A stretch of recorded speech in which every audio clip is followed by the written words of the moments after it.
नमस्कार दोस्तों, मैं विजेंद्र सिंह राठौड़ आप सभी का एक बार फिर से क्वालिटी एजुकेशन पर हार्दिक स्वागत करता हूं। अपनी विश्व भूगोल जो है उसकी प्रश्नोत्तरी शुरू होने जा रही है। इससे पहले अपन ने भारत का जो भूगोल है उसके बारे में भी चर्चा की। इसी प्रकार से अपन राजस्थान भूगोल जो है उसकी प्रश्नोत्तरी के बारे में भी चर्चा करेंगे। कहने का मतलब जो भी आपके ग्राम सेवक या फिर ग्राम विकास अधिकारी के सिलेबस के अंदर जो जो आपकी सब्जेक्ट है उन सभी की एक प्रश्नोत्तरी जो है वह श्रृंखला चल रही है क्वालिटी एजुकेशन के द्वारा, जिसके साथ में आप जुड़कर और अपनी जो तैयारी है उसको और मजबूत कर सकते हैं। जो भी अपना जो ऐप का कोर्स है उस कोर्स के अकॉर्डिंग जो है वह जितने जितने आपके टॉपिक सिलेबस में है उन सभी टॉपिक को कवर करते हुए यह विशेष रूप के जो है आपकी श्रृंखला बनाई गई है क्वेश्चन सीरीज। इसके अलावा एक आपके लिए बहुत अच्छी न्यूज़ है। देखिए, क्वालिटी एजुकेशन के द्वारा डेली डेली का मतलब रोज जो है वह फ्री टेस्ट दिए जाते हैं। कहाँ पर मिलते हैं ये टेस्ट? यह आपको मिलते हैं क्वालिटी एजुकेशन का प्ले स्टोर के ऊपर ऐप है, वहाँ पर डेली फ्री टेस्ट मिलते हैं। रोज टेस्ट आता है, संडे को छोड़ दो, मंडे टू सैटरडे जो है वह टेस्ट आते हैं। 300 से प्लस जो टेस्ट है वह आपके अभी तक हो चुके हैं। बिल्कुल क्वालिटी वाले एकदम टेस्ट है। और यह टेस्ट जो है इन 300 टेस्ट के अंदर 6000 से भी ज़्यादा क्वेश्चन है। ये टेस्ट जो है इसमें 20 क्वेश्चन जो है वह पर डे मिलने वाले हैं, जो कि सोमवार से लेकर शनिवार तक होता है। इसमें सब्जेक्ट का भी इसी प्रकार से जो है वो डिज़ाइन किया गया है कि आप न केवल ग्राम सेवक, इसके अलावा किसी भी एग्जाम को अगर उठा ले राजस्थान के या फिर आपका इंडिया लेवल का, तो उसमें मैक्सिमम जो पोर्शन है जो सिलेबस में रहता है वो सारा का सारा इस डेली फ्री टेस्ट में रखा गया है। जैसे कि सब्जेक्ट की अगर बात करें तो सोमवार के दिन जैसे हिंदी और कंप्यूटर के 10-10 क्वेश्चन इसमें रहते हैं। फिर मंगलवार के दिन राजस्थान का सामान्य ज्ञान, जिसमें राजस्थान का इतिहास, कल्चर, राज्य व्यवस्था, भूगोल, इसके अलावा आपके अर्थव्यवस्था वगैरह सारा का सारा इसमें कवर होता है। इसी प्रकार से भारत का इतिहास, भारत का भूगोल, विश्व का भूगोल जो है यह इसमें बुधवार के दिन रखा जाता है। इसके बाद में भारत की जो आपके राज्य व्यवस्था यानी पॉलिटी इंडिया की, भारत का इकोनॉमी और साइंस वगैरह ये सारा का सारा, भले ये पोर्शन आपके ग्राम सेवक में नहीं हो, बाकी वाला जो जो आपके पोर्शन है उस हिसाब से आप लोग टेस्ट दे सकते हैं। डेली का ये फ्री टेस्ट मिलता है, सभी के लिए फ्री है। आपको ऐप जो है वह डाउनलोड करना होता है, जो कि प्ले स्टोर पर मिल जाएगा क्वालिटी एजुकेशन के नाम से। इसके बाद में जैसे कि फ्राइडे के दिन रीजनिंग और मैथ के क्वेश्चन आते हैं, 20 क्वेश्चन 10-10। फिर सैटरडे के दिन करंट अफेयर्स के 20 क्वेश्चन आते हैं। तो यह बेसिकली इस प्रकार से यह डिज़ाइन किया गया है कि आप किसी भी एग्जाम की तैयारी करो, आपके लिए यह बिल्कुल रामबाण साबित होने वाला है। डेली है, फ्री टेस्ट है, इसलिए इसको देना भी चाहिए। और आने वाले जितने एग्जाम हैं उनके लिए ये बेनिफिट जो है वह आपके लिए रहने वाला है। ग्राम सेवक के लिए विशेष रूप से इसको डिज़ाइन किया गया है। हिंदी, कंप्यूटर या फिर Rajasthan GK, math, reasoning, current affairs सारा का सारा इसमें मैटर रखा गया है, जो आपके ग्राम सेवक के अंतर्गत आने वाला है। इसके अलावा एक और बहुत ही इंपॉर्टेंट न्यूज़ कि दो जो है वह आपके टेस्ट जो है वह ग्राम विकास अधिकारी के लिए फ्री टेस्ट रखे गए हैं। फ्री टेस्ट है, ऑनलाइन टेस्ट है, जो कि आपको मिलने वाले हैं दो टेस्ट। पहला टेस्ट जो है यह मिलेगा 19 दिसंबर 2021 के दिन, और दूसरा टेस्ट है 23 दिसंबर 2021 के दिन। ये दो टेस्ट जो है यह इंपॉर्टेंट रूप से याद रख लेना है। यह सभी के लिए क्या है? फ्री है, सभी के लिए फ्री। आराम से आपको जाना है और इस टेस्ट को जो है वह क्वालिटी एजुकेशन का जो ऐप है प्ले स्टोर पर, वहाँ से डाउनलोड करना है। वहाँ पर 19 तारीख को सुबह आपको ये टेस्ट मिल जाएगा 11 बजे के आसपास। उसके बाद में 23 तारीख को भी आपको यह टेस्ट मिलने वाला है। दोनों ही टेस्ट एग्ज़ाम से पहले जो है वह एक परीक्षा होने वाली है आपकी, जिसमें रैंक आएगी। रैंक आने वाली है ऑल ओवर, पूरे के पूरे राजस्थान की रैंक आएगी इसमें, जिसमें आपको 1 to 100 जो है इनकी रैंक दिखाई जाएगी। और इसके अलावा भी जो है इसके अंदर आपको एनालिसिस वगैरह सारा का सारा मतलब इसमें आपको वो देखने को मिलेगा, जो कि एक पेड टेस्ट सीरीज के अंदर होता है। कहने का मतलब इस दो टेस्टों से आप लोग ये पता कर सकते हैं कि किस प्रकार से जो है वो क्वालिटी एजुकेशन की टेस्ट सीरीज होती है, किस प्रकार के यहाँ पर टेस्ट दिए जाते हैं और किस प्रकार से एनालिसिस उनका किया जाता है, एक एक क्वेश्चन में आपको कितना टाइम लगा है, सारा की सारी चीज़ आपको इसमें मिलने वाली है। इसके अलावा कितने जो है स्टूडेंट ने टोटल टेस्ट दिया है, टॉप 100 की रैंक, आपकी रैंक जो है वह भी इसके अंदर 1 to 10 तक अगर रहेगी तो फ्रंट के अंदर दिखेगी। उसके बाद में टॉप 100 की भी इसमें रैंक दिखती है। तो बहुत ही इंपॉर्टेंट है ये आपके लिए। परीक्षा से पहले एक प्रकार से यूँ मान लीजिए ये आपकी परीक्षा है, और एग्जाम से पहले जो अपनी तैयारी है उसको परखना है कि किस स्तर की आपकी तैयारी है। तो ये सभी के लिए फ्री टेस्ट है, दोनों टेस्ट है, जरूर देना है इसको। और काफ़ी सारे स्टूडेंट इसको देने वाले हैं, तो आप भी जरूर जुड़े और इस टेस्ट को देवें। कुछ नहीं करना, आपको केवल ऐप डाउनलोड करना है। ऐप के अंदर आपको जो है वह फ्री टेस्ट का ऑप्शन मिल जाएगा, वहाँ से आपको जाकर ये दोनों टेस्ट मिलने वाले। इससे पहले पटवार के भी फ्री टेस्ट दिए गए थे, एसआई के भी दिए गए थे, रीट का भी मिला था। उसी प्रकार से आपको जो है वह आपका वीडियो का भी टेस्ट फ्री मिलने वाला है। तो यह आपके बारे में जो है आपके लिए सूचना थी, दोनों की दोनों आपके जो है ये देते रहना है। अब अपन चलते हैं अपने क्वेश्चन सीरीज के ऊपर। सबसे पहला क्वेश्चन आता है वर्ल्ड ज्योग्राफी का आपके लिए। हॉर्न ऑफ अफ्रीका यानी कि अफ्रीका का जो सींग है उसके अंदर कौन कौन से जो है वह आपके देश आते हैं, यह आपका क्वेश्चन है। तो देखिए हॉर्न ऑफ अफ्रीका, जब अपन अफ्रीका की बात करते हैं तो अफ्रीका के अंदर आप लोग देखते हैं कि इस जगह पर इस प्रकार से थोड़ा सा सींग निकला हुआ है, जिसके अंदर 4 जो है वह देश आते हैं। इसके अंदर 4 देश आते हैं, उन चारों देशों को जो है वह हॉर्न ऑफ अफ्रीका कहा जाता है। इसके अंदर एक आता है आपका जिबूती, एक आता है आपका इरिट्रिया, एक आता है आपका इथोपिया और एक आता है आपका सोमालिया। यह 4 देश जो है यह आते हैं जिनको क्या कहा जाता है, जिनको हॉर्न ऑफ अफ्रीका यानी कि अफ्रीका की जो सींग है उसके अंतर्गत ये 4 देश आते हैं। तो देखिए अल्जीरिया इसमें नहीं है, लीबिया इसमें नहीं है, जिम्बाब्वे इसमें नहीं है, सोमालिया, इथोपिया, जिबूती और इसके अलावा इरिट्रिया, यह जो है आपके 4 देश जो है ये हॉर्न ऑफ अफ्रीका के अंतर्गत आते हैं। मुख्य रूप से यह आपको ध्यान रखना है। अगर इस हॉर्न ऑफ अफ्रीका के जो यह देश है अगर इसको अपन देखना चाहें तो देखिए ये भारत है, और भारत के जैसे अपन पश्चिम में जाते हैं तो आपका अरब सागर, यहाँ पर ये पूरा का पूरा गल्फ देश आते हैं, और इस जगह पर आपका यह अफ्रीका शुरू होता है। इसी अफ्रीका के अंदर देखिए यहाँ पर यह सींग की जैसे निकला हुआ है, इसको कहा जाता है हॉर्न ऑफ अफ्रीका। यहाँ पर गल्फ ऑफ आदेन आता है, यहाँ पर लाल सागर आता है। तो इसमें इरिट्रिया, जिबूती, इथोपिया और सोमालिया, ये 4 देश जो है यह आपका पूरा का पूरा ये हॉर्न ऑफ अफ्रीका कहलाता है। इसमें ये 4 देश आते हैं, इंपॉर्टेंट है, बहुत ज्यादा याद रखना है इसको। अगला क्वेश्चन देखिए, तकला मकान जो है यह मरुस्थल कहाँ पर है? तकला मकान मरुस्थल जो है यह चीन के अंदर स्थित एक प्रमुख जो है आपका मरुस्थल आता है तकला मकान, जो कि उत्तरी चीन के अंदर जो है बेसिकली पश्चिम वाला जो हिस्सा है चीन का, वहां पर यह स्थित है। मरुस्थल के अंतर्गत यह पूछा जा सकता है, इंपॉर्टेंट रूप से याद रखना। अगला क्वेश्चन आता है निम्नलिखित में से कौन सा देश जो है वह नील नदी द्वारा अपवाहित नहीं होता है, यानी कि ऐसा देश जिसके अंदर नील नदी नहीं जाती। एक है चाड, सूडान, इथोपिया और युगांडा। देखिए अगर अपन बात करें नील नदी की तो यह आपका अफ्रीका है, और इस अफ्रीका के अंदर यहाँ पर आपको दिखाई भी दे रही होगी, यहाँ पर ये नील नदी का जो है वह आपका कहने का मतलब इसका डेल्टाई क्षेत्र है जहाँ पर ये जाके खत्म होती है। यहाँ पर मिस्र आता है, सूडान आता है, सूडान के बाद में यहाँ पर देखिए इथोपिया जो है, इस इथोपिया के अंदर एक यहाँ पर झील है जिसका नाम है लेक टाना, और उस लेक टाना से आपके नीली जो है नील निकलती है, ब्लू नाइल निकलती है, जो कि यहाँ से जाती है और आपके सूडान के अंदर जो है वह आपके जो है खार्तूम के अंदर जाकर मिलती है व्हाइट नाइल में। व्हाइट नाइल जो है यह बेसिकली यहाँ से निकलती है। अगर अपन नीचे चलेंगे तो यहाँ पर आपको लेक विक्टोरिया दिखाई देगी, और इस लेक विक्टोरिया जो है यहाँ से आपकी निकलती है कौन सी? White Nile.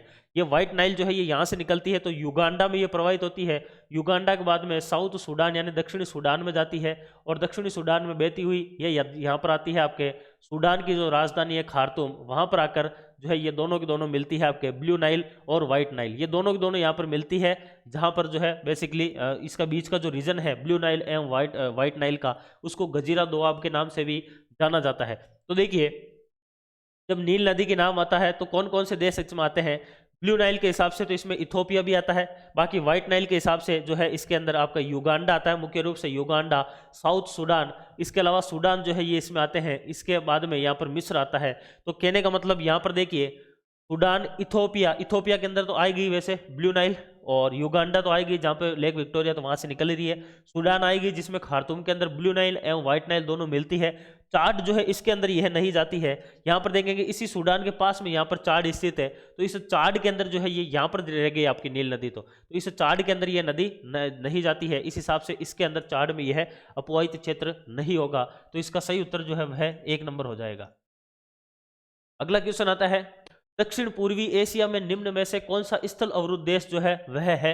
और केवल दक्षिण पूर्व एशिया जो है उसके अंदर केवल एक ही ऐसा देश है। तो देखिए अपन वापस चलते हैं, दक्षिण पूर्वी एशिया का मतलब हो गया ये भारत है, जो कि दक्षिण एशिया कहलाता है मुख्य रूप से। और इस भारत के जैसे अपन पूर्व के अंदर जाएंगे और पूर्व में भी दक्षिण पूर्व के अंदर, तो ये जो आपको देश दिखाई दे रहे हैं यहाँ पर, ये सारे के सारे देश जो है ये कहलाते हैं दक्षिण पूर्वी एशिया। और इनसे मिलकर 10 प्रमुख इसमें देश है जिनसे मिलकर एक संगठन भी बनता है जिसको आसियान कहा जाता है। इन्हीं 10 देशों के अंदर या फिर दक्षिण पूर्वी एशिया के देशों के अंदर यहाँ पर एक देश देखिए, लाओस आपको देश मिलेगा। यह लाओस चारों तरफ से स्थल अवरुद्ध का मतलब है लैंड लॉक है। इसकी कोई भी जो सीमा है वह किसी भी सागर या फिर समुद्र से नहीं लगती है। इसका मतलब लैंड लॉक कंट्री कौन सा हो जाएगा? लाओस एकमात्र दक्षिण पूर्वी एशियाई देशों के अंदर लैंड लॉक कंट्री है। कौन सा? लाओस। तो अब देखिए यहां से अपन चलते हैं, वापिस इधर आते हैं, तो देखिए कंबोडिया जो है ये सीमा साझा करता है। लाओस हो जाएगा, मलेशिया भी करता है, थाईलैंड भी करता है। तो लाओस जो है यह आपका एक क्या है? स्थल अवरुद्ध देश है। इसके अलावा जो आपके देश है, देखिए ये लाओस यहाँ पर आपको दिखाई दे रहा है, पूरा का पूरा स्थल अवरुद्ध है, जो कि किधर भी सीमा नहीं बना रहा है। इसके अलावा कंबोडिया था, तो कंबोडिया यहाँ पर सीमा बना रहा है। थाईलैंड जो है वो यहाँ पर गल्फ ऑफ थाईलैंड, बिल्कुल इसमें साउथ चाइना सीमा आ रहा है। मलेशिया भी यहाँ पर सीमा बना रहा है। तो इस लैंडलॉक कंट्री कौन सा हो जाएगा? आपका लाओस हो जाएगा। अगला क्वेश्चन देखिए, निम्नलिखित में से किस एक देश में पंपास घास के मैदान जो है वह स्थित है? देखिए पंपास घास के मैदान जो है यह मुख्य रूप से दक्षिण जो अमेरिका है वहां पर स्थित है। पहली बात तो, सबसे पहली तो आपको महाद्वीप पता होना चाहिए, तो दक्षिण अमेरिका में है। और दक्षिण अमेरिका के अंदर भी मुख्य रूप से जो आपका अर्जेंटीना जो देश है वहां पर स्थित है आपके पंपास घास के मैदान। पंपास घास के मैदान जो है यह यहाँ पर इंपॉर्टेंट रूप से याद रखना है। पंपास घास के मैदान जो है यह आपके अर्जेंटीना के अंतर्गत आते हैं, जो कि शीतोष्ण कटिबंधीय घास के मैदान के अंतर्गत भी आते हैं। ये पूरा का पूरा क्लास के अंदर एक चार्ट फॉर्म के अंदर मैंने बताया भी था कि उष्ण कटिबंध वाले और आपके शीतोष्ण कटिबंध वाले दोनों घास के मैदान याद रखने हैं, क्वेश्चन आता है। निम्नलिखित में से कौन सुमेलित नहीं है?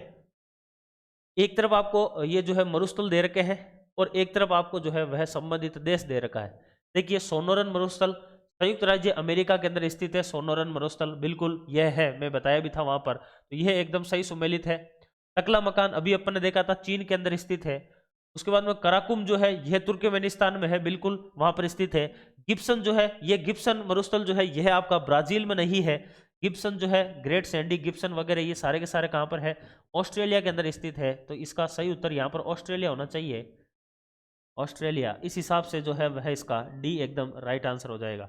गिब्सन जो है यह यहाँ पर गलत हो जाएगा इसमें से, जो आपको असुमेलित चुनना था। अगला आता है, निम्नलिखित में से किस एक में विश्व की वृहत्तम पशुधन जो है वह समष्टि है? यानी कि विश्व के अंदर मैक्सिमम जो है वह पशुधन किस देश में है इनमें से? तो बिल्कुल आपका भारत जो है वहां पर सबसे ज्यादा विश्व के पशुधन जो है वह आपको मिलता है भारत के अंदर। और बाकी संयुक्त राज्य अमेरिका वगैरह यहाँ पर मुख्य रूप से जो है वह मांस के लिए भी जो है वह सुअर का पालन हुआ या फिर आपका अन्य रूप से जो पालन करते हैं वह यहाँ पर किया जाता है। बाकी भारत के अंदर जो है इसके अलावा दुग्ध के लिए भी या फिर पशुपालन मुख्य रूप से किया भी जाता है। तो मैक्सिमम यहाँ पर पूछ रहा है तो वह भारत हो जाएगा। अगला आता है, कौन सा महाद्वीप मानव जाति जो है उसका जन्म स्थल माना जाता है? आप लोगों को आंसर कमेंट में देना है। लास्ट में यह भी बताना है कि आपके कितने जो है वह सही हुए हैं। वीडियो आपको पसंद आ रहा है तो उसको लाइक करना है, दोस्तों के साथ शेयर करना है, चैनल को सब्सक्राइब करना है। ये चीज़ मत भूलना क्योंकि आपके लिए बहुत मेहनत की जा रही है। देखिए मानव जाति जो है उसका जन्म स्थल आपको यहाँ पर एशिया महाद्वीप दे रखा है, अफ्रीका दे रखा है, यूरोप दे रखा है और दक्षिण अमेरिका दे रखा है। यानी कि इनमें से कौन सा ऐसा महाद्वीप है जहां पर मानव जाति का जन्म माना जाता है? तो देखिए वर्तमान इन चारों के चारों के अंदर देखें तो अफ्रीका एक ऐसा महाद्वीप निकल के आता है जहां पर वर्तमान परिस्थिति के अंदर यानी कि अभी भी वहां पर जो है वह लोग क्या है, पूरी तरह से मतलब कि अशिक्षित है और वहां पर जो है वह सशक्त नहीं है, जानकारी नहीं है उनको दुनिया के बारे में। तो मुख्य रूप से जो है अफ्रीका के अंदर काफी सारी जनजातियां भी है अभी भी। तो अफ्रीका एकमात्र ऐसा जो है मुख्य रूप से जो है वह जिसको अंध महाद्वीप भी कहा जाता है। अफ्रीका जो है इसको अंध महाद्वीप भी कहा जाता है क्योंकि यहाँ पर इसको इस महाद्वीप को खोजा ही नहीं गया था किसी के द्वारा पहले स्टार्टिंग में। तो फिर ये जब खोजा गया तो तब पता चला कि यहाँ पर कई सारी जनजातियां भी विकसित हो रखी है। तो मानव जाति का जो जन्म है वह आपका अफ्रीका माना जाता है और आने वाली जो सदी है वह भी अफ्रीका की ही मानी जा रही है, जहाँ पर कई सारे जो है वो खनिज वगैरह जो है वो मिल रहे हैं धीरे धीरे। यहाँ पर प्रभाव भी बना रहे हैं, चीन भी अपना बना रहा है, भारत भी बना रहा है, अमेरिका भी बना रहा है, सभी देश जो है वह अफ्रीका के पीछे पड़े हुए हैं। अगला क्वेश्चन आता है, निम्नलिखित में से किस एक की सीमा कैस्पियन सागर से नहीं लगती है? देखिए ये भी मैंने बताया था जब अपन लोग कैस्पियन सागर पढ़ रहे थे, एशिया पढ़ रहे थे, उस टाइम मैंने बताया था प्रति नाम से मैंने एक ट्रिक बताई थी, जिसके अंदर आपके K4 आता है कजाकिस्तान, उसके बाद में R4 आता है आपका रशिया, जो इसके अंदर लिखा हुआ नहीं है, रूस, A का मतलब आता है आपका अजरबैजान, उसके बाद में T का मतलब आता है आपका तुर्कमेनिस्तान, और इस I का मतलब आता है आपका ईरान। यानी कि प्रमुख रूप से जो है यह आपके 5 ऐसे देश है जो कि कैस्पियन सागर के साथ में सीमा साझा करते हैं, जिसके अंदर से यहाँ इस ऑप्शन के अंदर आर्मेनिया ऐसा देश है जो कि सीमा साझा नहीं करता है, जो आपको चुनना था। कैस्पियन सागर देखिए कहाँ पर है कैस्पियन सागर, जब अपन बात करते हैं और भारत के जब अपन पश्चिम में चलते हैं, तो भारत के जैसे ही पश्चिम में जाते हैं तो यहाँ पर आपको कैस्पियन सागर दिखाई देता है, जो कि पश्चिमी विक्षोभ की वजह से भारत के अंदर जो आपके वर्षा वगैरह होती है, मुख्य रूप से जिसको मावट कहा जाता है राजस्थान में, वह भी इसी कैस्पियन सागर की वजह से या फिर आपके इधर भूमध्य सागर की वजह से होती है। तो देखिए यहाँ पर आपका ऊपर स्थित है, देखिए ये रूस है, यहाँ पर ध्यान से देखना है, यह आपका कैस्पियन सागर है, यहाँ पर यह आपका रशिया है, तो रशिया का यहाँ पर पार्ट है, यहाँ से यहाँ तक रशिया सीमा बना रहा है। उसके बाद में इधर देखेंगे यहाँ पर कजाकिस्तान की सीमा है, यहाँ पर तुर्कमेनिस्तान की है, यहाँ पर अजरबैजान की है, और ये पूरी की पूरी सीमा जो है ये आपके ईरान की आ जाती है। तो प्रमुख रूप से जो आपका कैस्पियन सागर है यह आपका इन 5 देश जो है इनसे सीमा साझा करता है।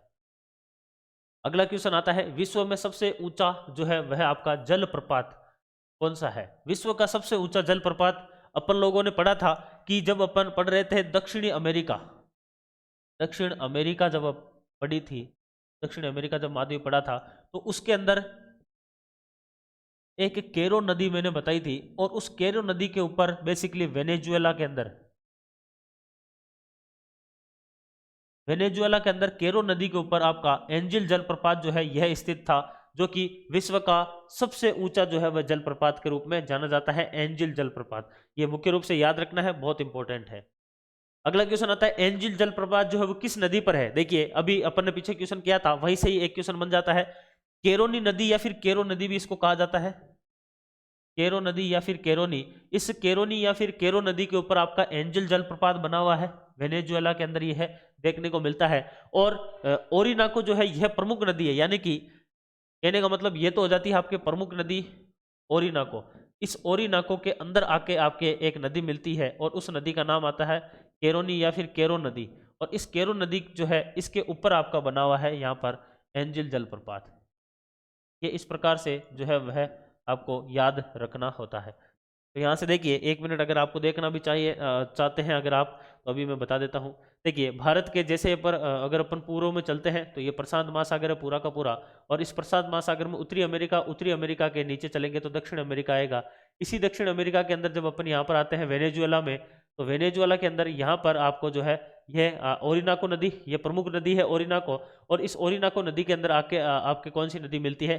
केरो नदी मिलती है, और उस केरो नदी के ऊपर यहाँ पर ही जो है आपका एंजिल जलप्रपात स्थित है, जो कि इसमें बता नहीं रहा है, कोई नहीं, फिर भी याद रख लेना। आगे चलते हैं। पनामा नहर जो है उसके संदर्भ में निम्न में से कौन सा कथन जो है वह सही नहीं है? पनामा नहर, देखिए पनामा नहर कहाँ पर स्थित है, सबसे पहले उसके बारे में अगर अपन देखना चाहें तो पनामा नहर जो है यहीं पर ही है, इसी दक्षिण अमेरिका जो है इसके थोड़े से इधर चलेंगे जो आपका यहाँ पर पनामा आपको देश दिखाई दे रहा है, जो कि बेसिकली इधर देखना है एक बार वापस जूम आउट से समझ में आएगा। यह आपका है अटलांटिक महासागर, और इधर आता है प्रशांत महासागर, ऊपर है उत्तरी अमेरिका, नीचे है दक्षिण अमेरिका। इन दोनों के बीच में यहाँ पर पनामा है, जो कि मुख्य रूप से कैरेबियन सागर जो कि अटलांटिक महासागर का हिस्सा है, और इधर आपका प्रशांत महासागर, इन दोनों के बीच में आपका पनामा स्थित है। इसी पनामा के अंदर जिसकी राजधानी पनामा सिटी है, वहां पर आपका क्या है, यह यहाँ पर आपको जो दिखाई दे रहा है यह पनामा नहर है।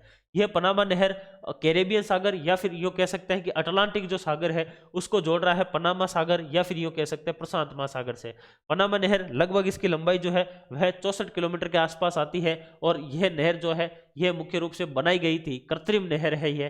तो इस हिसाब से देखिए इसमें कौन सा कथन सही नहीं है? यह मार्ग पहले एक डेल्टा के रूप में था, यही पहला ही कथन इसका गलत आ जाता है।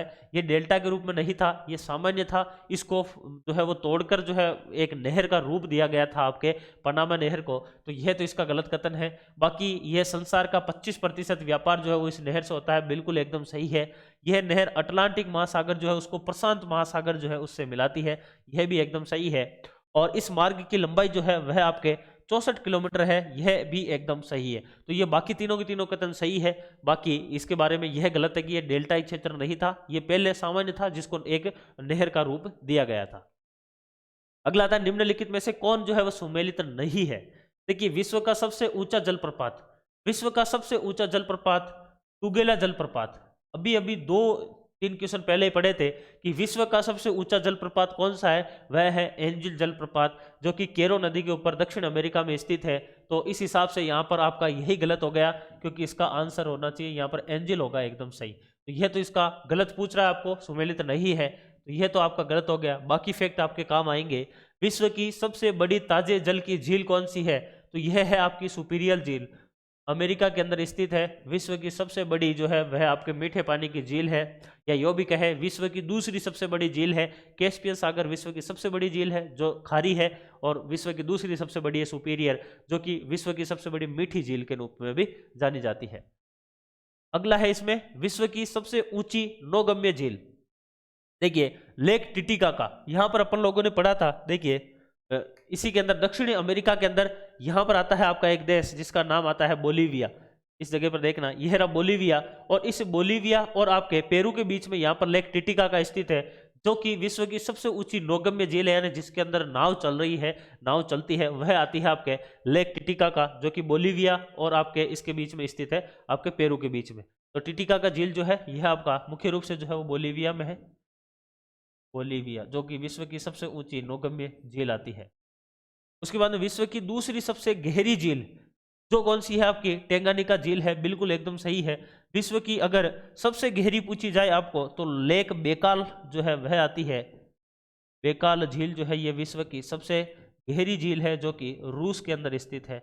विश्व की सबसे गहरी, दूसरी सबसे गहरी है टेंगानिका, और ये टेंगानिका जो है ये आपके मुख्य रूप से 3-4 देशों में आती है, जो कि आपके अफ्रीका महाद्वीप में स्थित है। एक जो है वो ब्रंस घाटी में स्थित झील आती है टेंगानिका।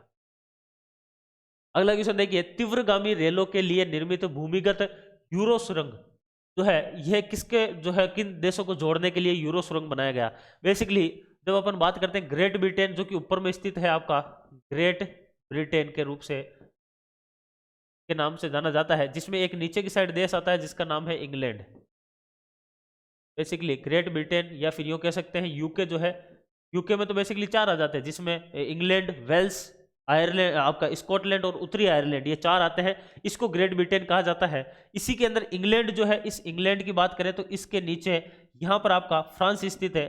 तो इस फ्रांस और इंग्लैंड को जोड़ने के लिए यहाँ पर जो है वह आपके यूरो स्टार के नाम से एक सुरंग बनाई गई है, जो कि मुख्य रूप से किस किस को जोड़ती है, इंग्लैंड और फ्रांस को जोड़ने का काम करती है। अगला आता है टाइफून नामक चक्रवात से निम्नलिखित में से कौन सा क्षेत्र जो है वह अधिक प्रभावित होता है। देखिए टाइफून, जब अपन विश्व की बात करते हैं तो विश्व के अंदर जो आपके मुख्य रूप से कैरेबियन जो देश है वहां पर आने वाले जो चक्रवात है वह हरिकेन के नाम से जाने जाते हैं। इसी प्रकार से भारत के अंदर आने वाले जो चक्रवात है यह मुख्य रूप से आपके साइक्लोन के रूप में जाने जाते हैं। इसी प्रकार से चीन, या फिर यूं कह सकते हैं फिलीपींस वाला जो रीजन है वहां पर आने वाले जो चक्रवात है इनको कहा जाता है टाइफून।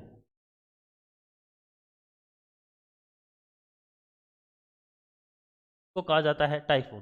तो टाइफून नामक जो चक्रवात है इनसे प्रभावित कौन होता है, तो इनसे प्रभावित देखिए ऑस्ट्रेलिया नहीं होते हैं। ऑस्ट्रेलिया के अंदर जो है वो चक्रवात आते हैं, उनको विली विली कहा जाता है। विली विली नाम से ये चक्रवात कहलाते हैं। चीन सागर, बिल्कुल चीन सागर इसका एकदम सही हो जाएगा। एशिया पूरा का पूरा आ गया। एशिया में तो अलग अलग नाम है, साइक्लोन भी आता है, टाइफून भी आता है।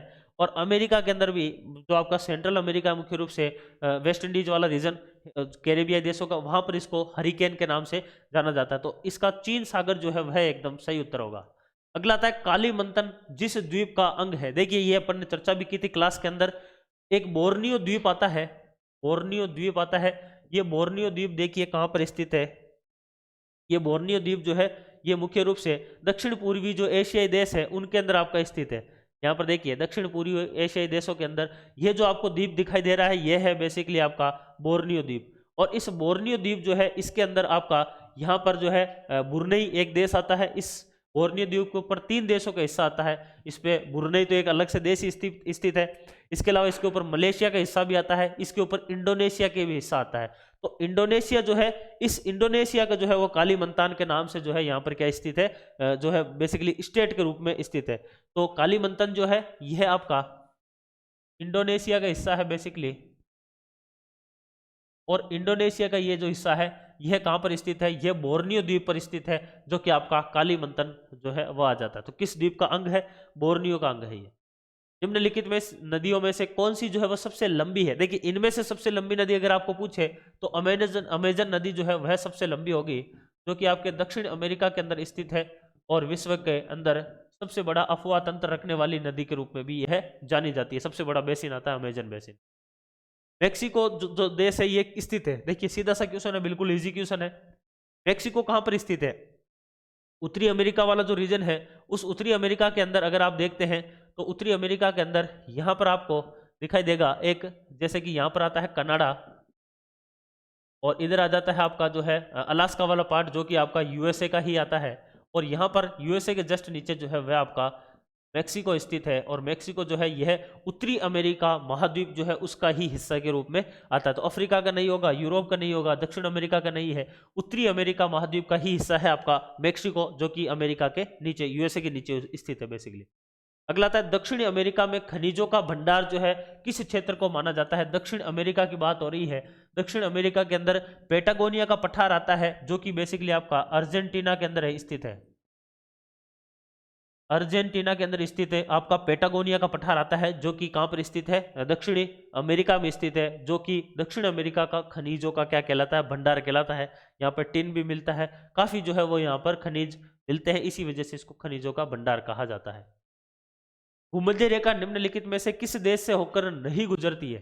देखिए भूमध्य रेखा का मतलब क्या है? भूमध्य रेखा का मतलब है 0 डिग्री अक्षांश, 0 डिग्री अक्षांश या फिर अक्षांशीय रेखा, 0 डिग्री अक्षांशीय रेखा जो कि आपके भूमध्य रेखा कहलाती है।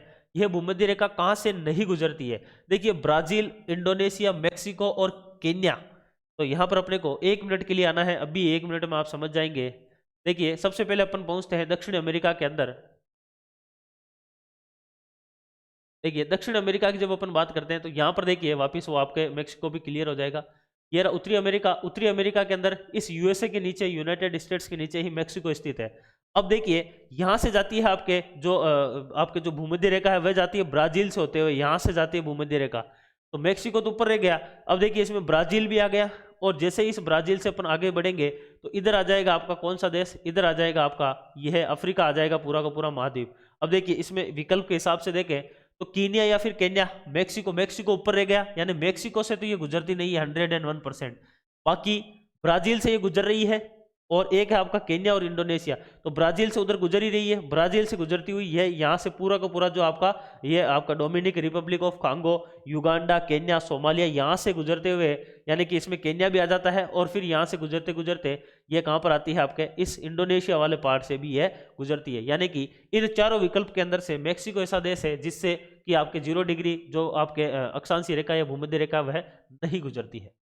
अगला आता है निम्नलिखित में से कौन सा एक ग्लोब पर वृहत नहीं है? देखिए यहां पर रेखाओं की बात हो रही है।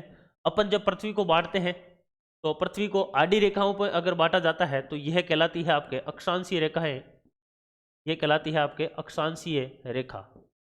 और अगर इसी पृथ्वी को अगर अपन खड़ी रेखाओं के अंदर बांट देते हैं, यानी कि ऐसे काल्पनिक रेखाएं अगर खींच दी जाती है तो उसको बोला जाता है देशांतर।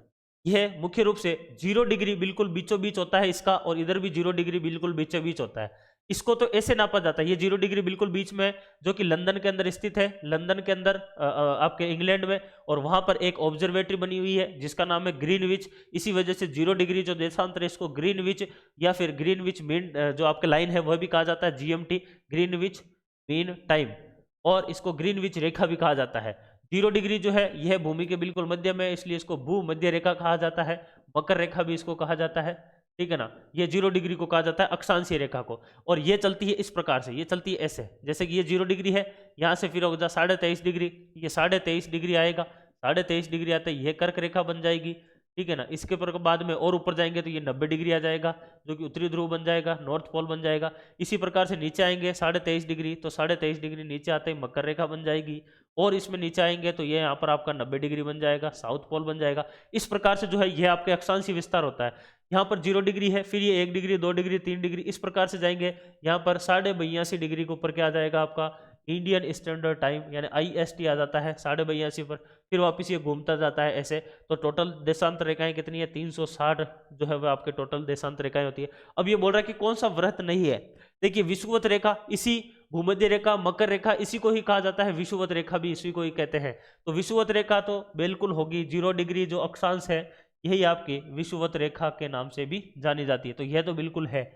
मुख्य देशांतर रेखा 60 डिग्री पूर्वी देशांतर और 60 डिग्री उत्तरी अक्षांश रेखा, देखिए कौन सा नहीं है। मुख्य देशांतर रेखा ये जो आपके 0 डिग्री है ग्रीनविच, इसी को ही कहा जाता है मुख्य देशांतर रेखा भी कहा जाता है, तो ये भी हो जाएगा। 60 डिग्री पूर्वी देशांतर, भाई यहाँ पर 0 डिग्री है, 1 डिग्री, 2 डिग्री, 3 डिग्री, कहीं ना कहीं तो 60 डिग्री भी तो आएगा ना, तो 60 डिग्री ईस्ट, क्योंकि यह पूर्वी गोलार्ध में जा रहा है इसलिए ईस्ट हो जाएगा। तो 60 डिग्री पूर्वी देशांतर ये भी हो सकता है। लेकिन 60 डिग्री उत्तरी अक्षांश रेखा, देखिए अक्षांशीय रेखाएं ऐसे नहीं चलती है, ये 0 से चलेगी, फिर 23.5 डिग्री पर आ जाएगी कर्क रेखा, फिर यहाँ पर आएगी आपके 66.5 डिग्री। 66.5 डिग्री जो है वह आपका उत्तरी अक्षांश आता है, जिसको आर्कटिक व्रत के नाम से भी जाना जाता है। तो यह 66.5 डिग्री पर जाएगा, 23.5 से फिर सीधा 66.5 पर, यानी बीच में 60 के ऊपर यह नहीं रुकता है। इस हिसाब से इस प्रकार की कोई जो है वह ग्लोब के अंदर अक्षांशीय व्रत नहीं हो सकता, ठीक है ना। तो क्योंकि अक्षांशीय व्रत के रूप में देखिए भूमध्य रेखा, मकर रेखा होती है, मुख्य देशांतर भी हो सकती है, इसके अलावा आपके 60 डिग्री पूर्वी देशांतर हो सकती है, लेकिन 60 डिग्री उत्तरी अक्षांश नहीं हो सकता। व्रत की बात हो रही है स्पेशली, ठीक है ना। केवल अगर बोलता अक्षांश रेखा तो आंसर हो सकता था 60 डिग्री। निम्नलिखित महाद्वीपों में से किसमें कोई आपका स्थूल अवरुद्ध देश नहीं है। एकमात्र ऐसा महाद्वीप है जिसके अंदर स्थूल अवरुद्ध जो देश है यानी कि लैंडलॉक कंट्री जो है वह नहीं है, यानी कि ऐसा महाद्वीप जिसके सारे के सारे देश जो है वह आपके समुद्र से सीमा साझा करते हैं। देखिए अफ्रीका, इसके तो कई सारे लैंडलॉक है, तो ये तो होगा नहीं। एशिया के भी कई सारे देश लैंडलॉक है, यूरोप के भी कई सारे देश लैंडलॉक है, लेकिन उत्तरी अमेरिका एकमात्र ऐसा देश है, आपका महाद्वीप है, जिसके अंदर कनाडा यह भी सीमा साझा करता है। इसके अलावा आपका US है, यह भी सीमा साझा करता है आपके समुद्र सागर से। इसके अलावा मेक्सिको यह भी सीमा साझा करता है।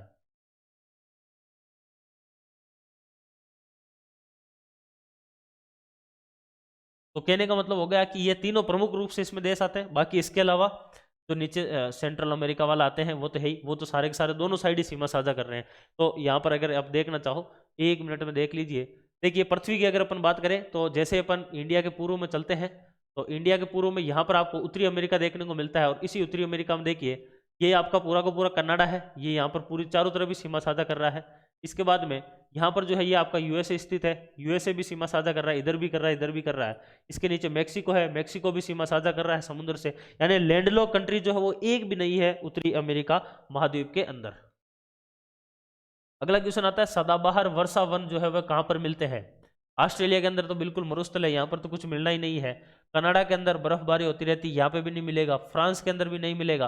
ब्राजील ऐसा है जिसके अंदर मुख्य रूप से जो है वह आपके अमेजन जो है, उस अमेजन के वर्षावन प्रसिद्ध भी है। अमेजन के वर्षावन जो है ये प्रसिद्ध भी है, और सदाबहार प्रकार के जो है वर्षावन मिलते हैं ब्राजील के अंदर।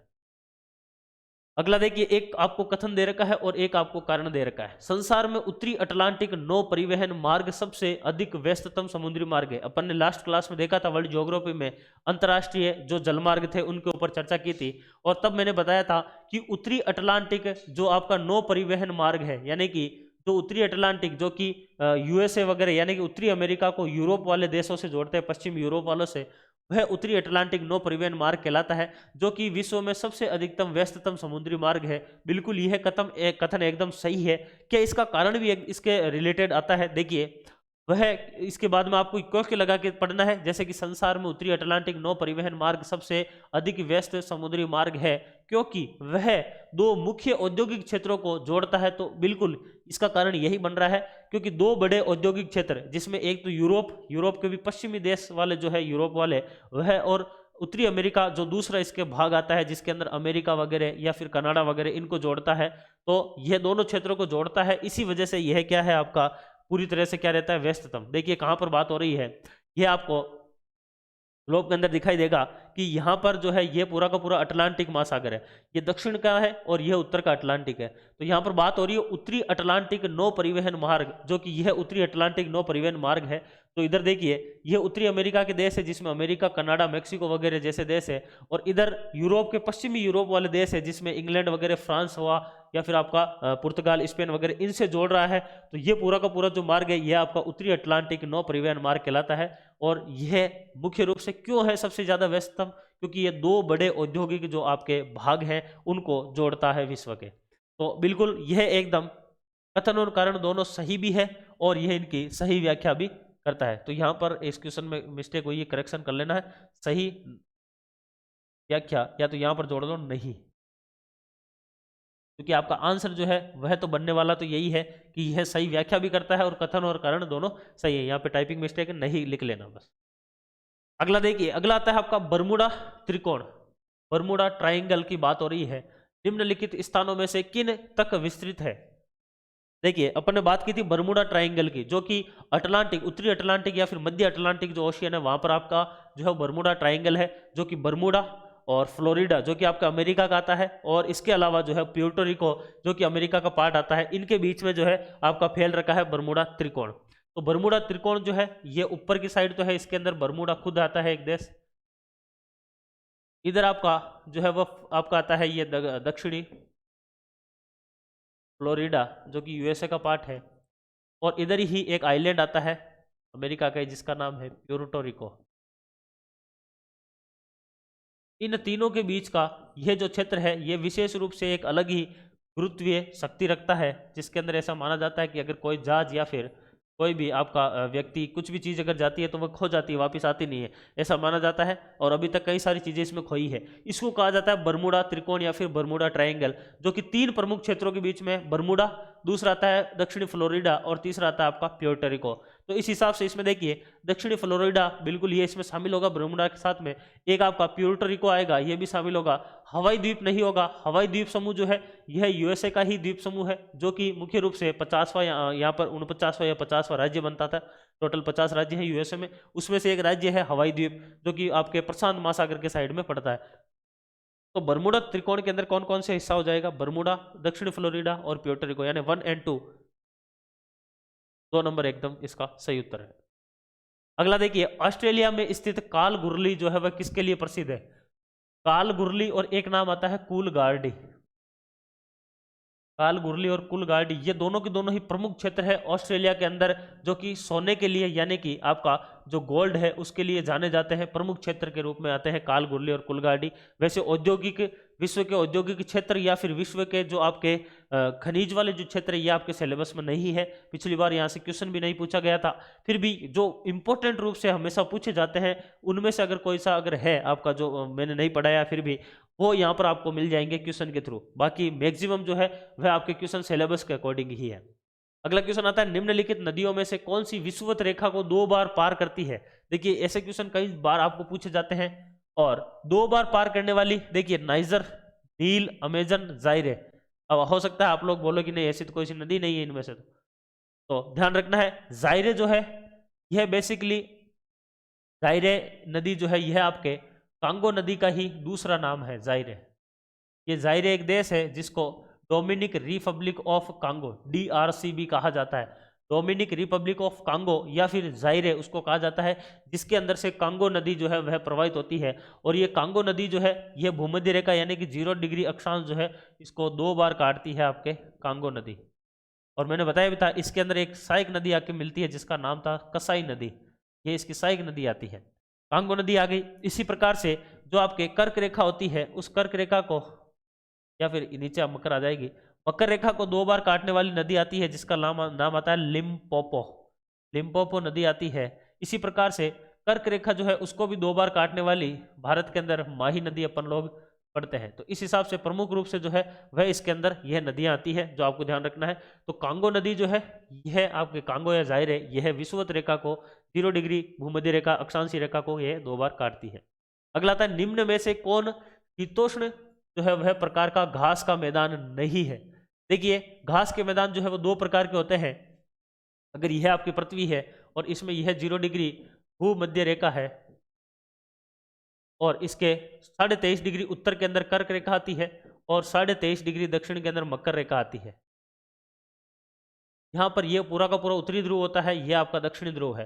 तो इसके बीच का जो ये क्षेत्र है, इसका बीच का जो ये क्षेत्र है, ये पूरा का पूरा कहलाता है आपका उष्ण कटिबंध। क्या कहलाता है? उष्ण कटिबंध इसको कहा जाता है, उष्ण कटिबंध इसको कहा जाता है। और इस उष्ण कटिबंध के अंदर जो घास के मैदान मिलते हैं उनको कहा जाता है उष्ण कटिबंधीय घास के मैदान।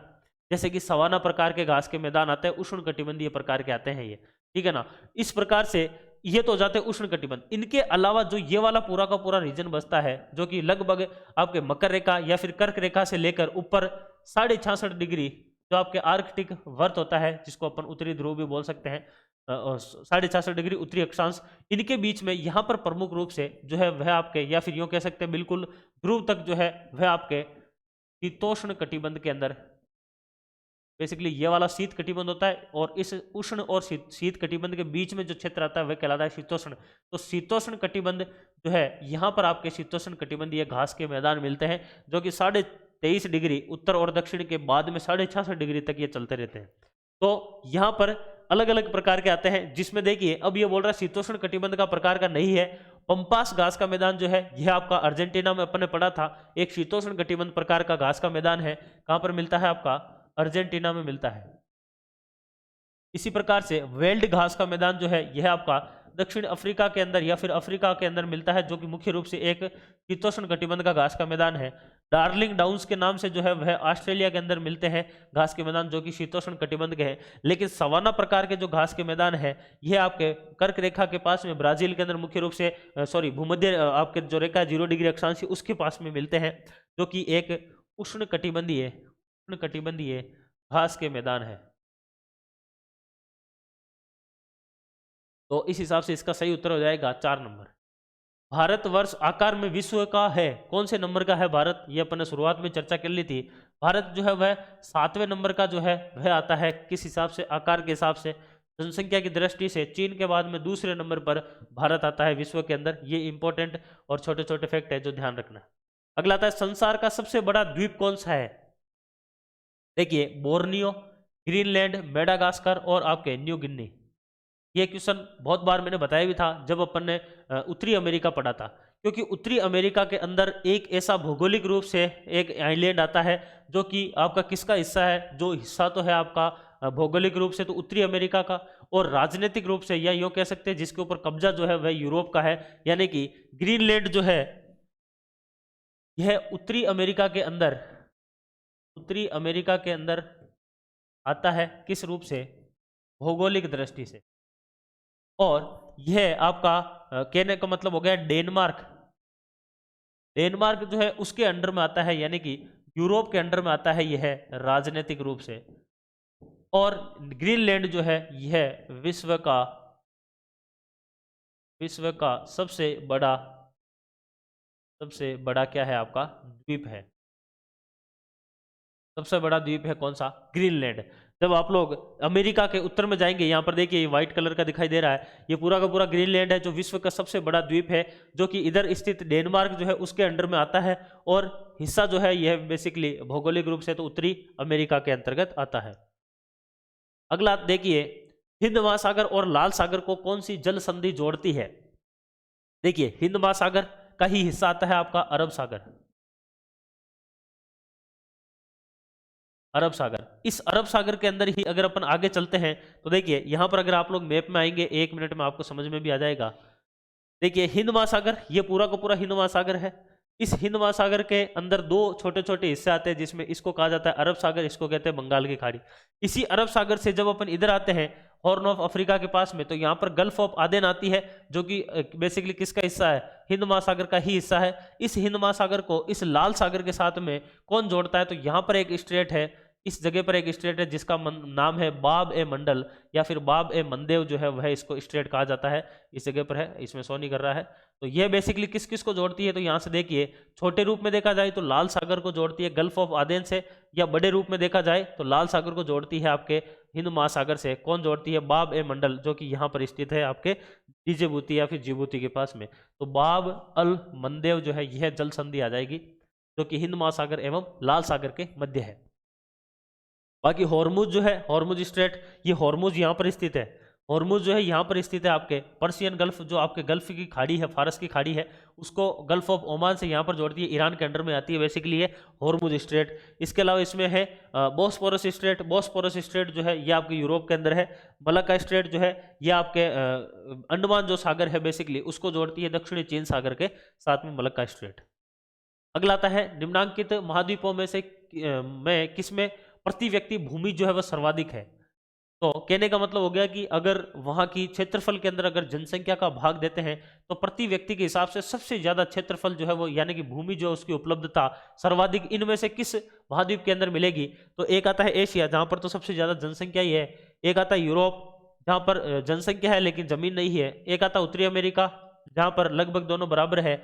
ऑस्ट्रेलिया ऐसा आता है जहां पर जो है वह क्षेत्रफल बेसिकली ज्यादा मिलता है किससे? वहां की जनसंख्या से, यानी कि वहां पर प्रति व्यक्ति एक एक व्यक्ति को अगर जमीन देने लग जाए तो सबसे ज्यादा जो है वह भूमि की उपलब्धता ऑस्ट्रेलिया महाद्वीप के अंदर आती है। अगला आता है निम्नांकित में से कौन नदी ब्रंश घाटी से बहती है।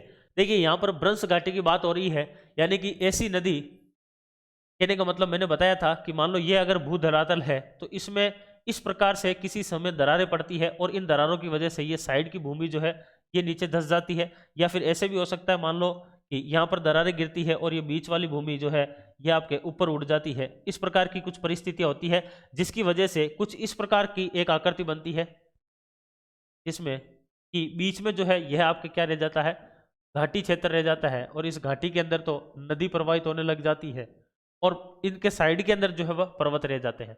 तो इनमें से कौन सी ऐसी नदी है जो कि ब्रंश घाटी के अंदर प्रवाहित होती है? तो राइन एक नदी आती है, यह बेसिकली आप इसको राइन नदी माने तो एक राइन नदी आती है जो कि दो जो है वह आपके पर्वत के बीच में आता है, इसके अंदर एक तो आता है आपका ब्लैक फॉरेस्ट, ब्लैक फॉरेस्ट जो कि कहां पर स्थित है? जर्मनी में स्थित है। और एक आता है आपका वॉसजेस के नाम से आता है, वॉसजेस पर्वत जो कि आपका फ्रांस के अंदर स्थित है। ये दोनों की दोनों पर्वत जो है ये ब्लॉक माउंटेन के उदाहरण है, ब्लैक फॉरेस्ट एवं वॉसजेस। इनके बीच में से इस ब्रंश घाटी के अंदर से राइन नदी प्रवाहित होती है। इसी राइन नदी जो है इसको कोयला नदी भी कहते हैं। विश्व के अंदर सबसे व्यस्ततम जो है बंदरगाह है इसके जो है वह मुआने के ऊपर स्थित है यहाँ पर, जिसका नाम है रोटरडेम। वह जो है इसका सबसे जो है बेसिकली राइन नदी के लिए जाना जाता है। तो राइन नदी जो है इनमें से ब्रंश घाटी में बहती है। भारत की अगर बात करें तो भारत में नर्मदा नदी, तापी नदी, ये दोनों सतपुड़ा के ब्रंश के अंदर बहती है। मुख्य रूप से नर्मदा जो कि विंध्याचल एवं सतपुड़ा के मध्य ब्रंश घाटी में बहती है। अगला देखिए, अलास्का निम्न में से किस देश का हिस्सा है? अलास्का देखिए शुरुआत में जो है अलास्का यह रूस का हिस्सा हुआ करता था, लेकिन बाद में अमेरिका जो था इसने खरीद लिया था रूस से और इस अलास्का को अपना जो है वह 50वां राज्य के रूप में घोषित कर दिया। देखिए अलास्का कहाँ पर है? तो अमेरिका की जब अपन बात करते हैं ये देखिए ये आपका उत्तरी अमेरिका है, और इस उत्तरी अमेरिका के अंदर ये यूएसए है, आपका यूनाइटेड स्टेट्स है। इसके ऊपर चलते हैं तो आपके यहाँ पर आता है कनाडा, और कनाडा के इधर आपके पश्चिम वाले हिस्से में जाते हैं तो यहाँ पर आपको दिखाई देगा अलास्का। तो देखिए अलास्का जो है ये बेसिकली अलास्का है, पूरा का पूरा ये अलास्का है, ठीक है ना। तो ये अलास्का जो है ये पहले किसका हिस्सा हुआ करता था? रूस का। इससे खरीद लिया अमेरिका ने। यहीं पर ही इन दोनों के बीच में यानी अलास्का जो यूएसए का पार्ट है, उत्तरी अमेरिका का भाग है, और रूस जो कि आपका एशिया वाला पार्ट है, इन दोनों के बीच में यहाँ पर बेरिंग जो है यहाँ पर देखिए बेरिंग सी है और यहाँ पर बेरिंग जल संधि पाई जाती है। यानी कि उत्तरी अमेरिका और एशिया के बीच में कौन सी जल संधि आती है? बेरिंग जल संधि आती है। या फिर अमेरिका और रूस के बीच में तो भी बेरिंग जल संधि। यहाँ पर अमेरिका का कौन सा हिस्सा है ये? तो यह आपका अलास्का वाला हिस्सा आता है, जो कि बेसिकली अगर यहाँ पर आप देखेंगे तो यह आपका उत्तरी अमेरिका वाला जो है वह हिस्सा आता है। थोड़ा घूम गया, छोड़ो, अगले चलते हैं। आगे देखिए अगला क्वेश्चन आता है विश्व के 2 सबसे छोटे महाद्वीप कौन से हैं? देखिए इनमें से विश्व के 2 सबसे छोटे महाद्वीप ऑस्ट्रेलिया और अंटार्कटिका, अंटार्कटिका और यूरोप, ऑस्ट्रेलिया और यूरोप, इसके अलावा ऑस्ट्रेलिया और दक्षिण अमेरिका। तो देखिए इसमें से अंटार्कटिका जो है ये बड़ा आता है क्षेत्रफल की दृष्टि से। इसमें ऑस्ट्रेलिया और यूरोप जो है ये दोनों के दोनों विश्व के सबसे छोटे जो है वह आपके क्या हो जाएंगे, क्षेत्रफल की दृष्टि से महाद्वीप हो जाएंगे। फैक्चुअल क्वेश्चन है, पूरा का पूरा क्लास में बता रखा है, सारे के सारे महाद्वीप जो है वह सीक्वेंस में आपको घटते हुए क्रम में, अवरोही क्रम के अंदर लिखवा रखे हैं। आगे देखिए, एक स्थान की जो सही अक्षांशीय स्थिति हो सकती है वह है, देखिए अक्षांशीय स्थिति की बात कर रहा है। अक्षांश का मतलब होता है 0 डिग्री से लेकर ऊपर जा सकता है मैक्सिमम 90 डिग्री तक। इसी प्रकार 0 डिग्री से नीचे जा सकता है मैक्सिमम 90 डिग्री तक, यानी कि ये जा सकता है उत्तर में और ये जा सकता है दक्षिण में मैक्सिमम। तो 0 डिग्री से ऊपर चढ़े अपन, तो देखिए 0 डिग्री बेसिकली बात किसकी हो रही है, अक्षांशीय की हो रही है, यानी कि या तो उत्तर आएगा या फिर क्या आएगा दक्षिण। तो पूर्व और पश्चिम तो वैसे ही कट गया क्योंकि ये तो देशांतर में आता है। अब बात होती है कि क्या 91 डिग्री और 45 डिग्री हो सकता है। तो देखिए 0 डिग्री से अपन मैक्सिमम अक्षांशीय विस्तार 90 डिग्री तक कर सकते हैं, यानी 91 डिग्री उत्तरी अक्षांश भी नहीं हो सकता, 90 से ज्यादा कभी अक्षांशीय रेखा नहीं खींची जा सकती। लेकिन 45 डिग्री दक्षिण जो है यह आपका यहाँ पर 45 डिग्री दक्षिण जो है वो खींचा जा सकता है। इस हिसाब से कौन सा जो है वो इसमें एक स्थिति हो सकती है अक्षांशीय, तो वह 45 डिग्री दक्षिण अक्षांशीय स्थिति हो सकती है। सी इसका एकदम सही हो जाएगा। अगला क्वेश्चन आता है, नीली नील नदी, ब्लू नाइल नदी जो है वह निम्न में से किस झील में से निकलती है। देखिए यहां पर इथोपिया के अंदर एक झील स्थित है जिसका नाम है टाना झील, लेक टाना इसको बोलते हैं, जो कि कहां पर स्थित है, इथोपिया। और यहां पर स्थित है आपके लेक विक्टोरिया,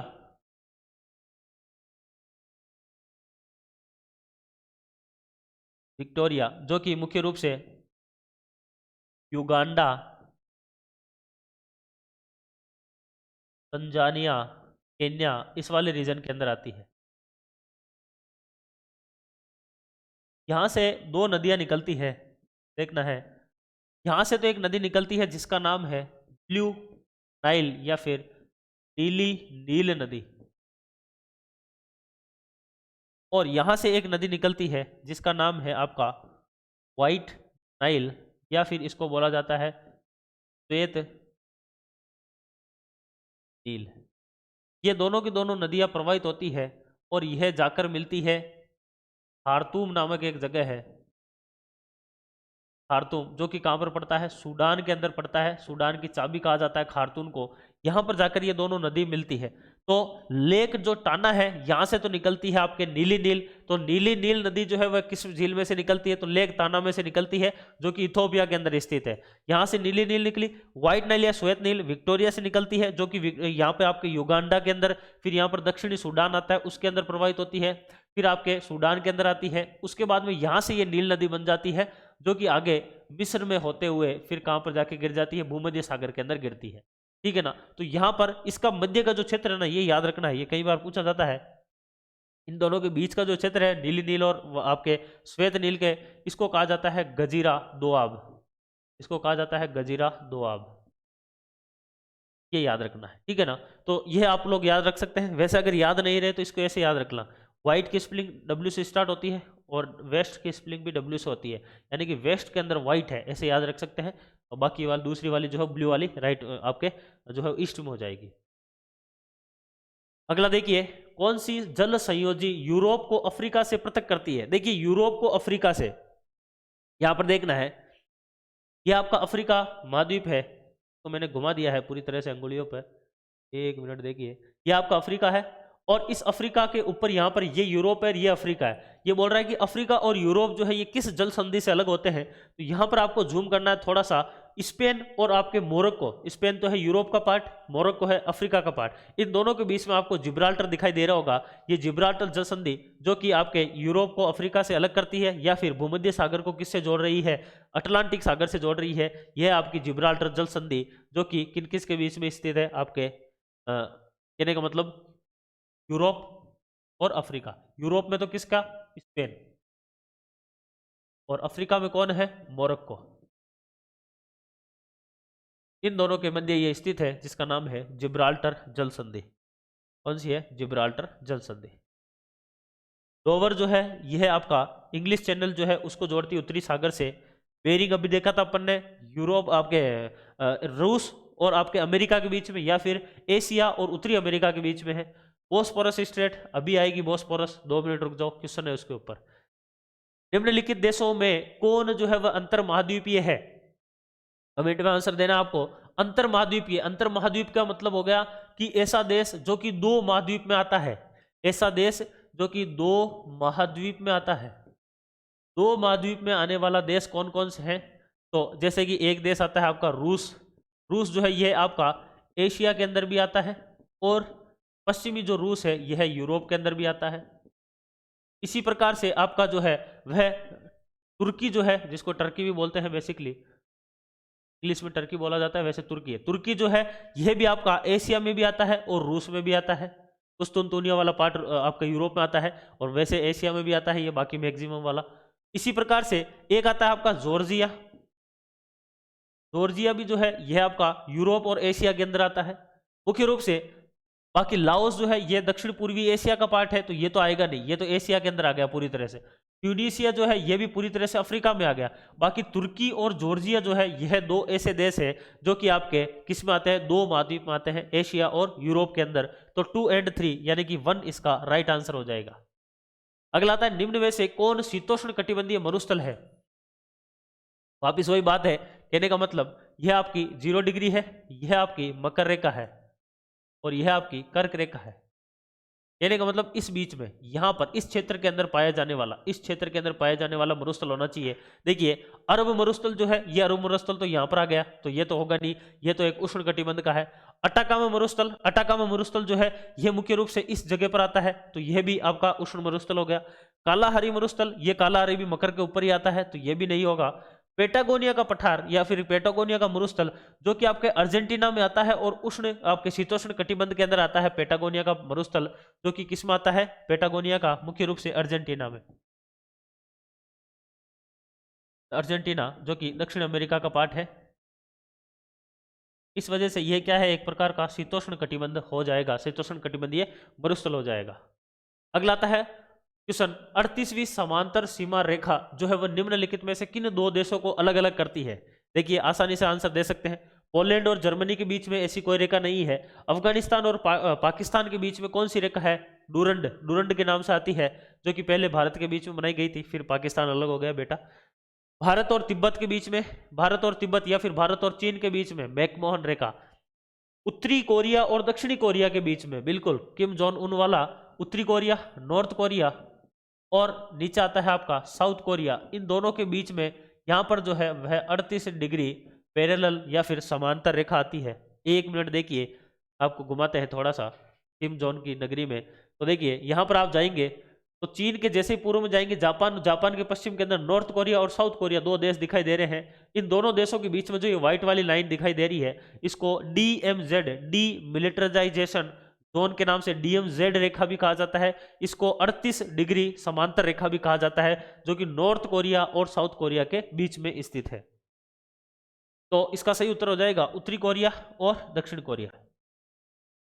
अगला आता है, निम्न में से कौन पक्षियों का महाद्वीप के नाम से जाना जाता है? देखिए पक्षियों का महाद्वीप, अपन लोगों ने पढ़ा था कि अटाकामा जो मरुस्थल है उसके अंदर एक विशेष प्रकार का पक्षी पाया जाता है, जिसकी जो बीट होती है उससे नाइट्रेट जो है वह प्राप्त किया जाता है। बेसिकली नाइट्रोजन जो है वो प्राप्त किया जाता है, नाइट्रोजन युक्त होता है उसका, उससे खाद बनाई जाती है और उस खाद का जो है वहां से एक्सपोर्ट होता है।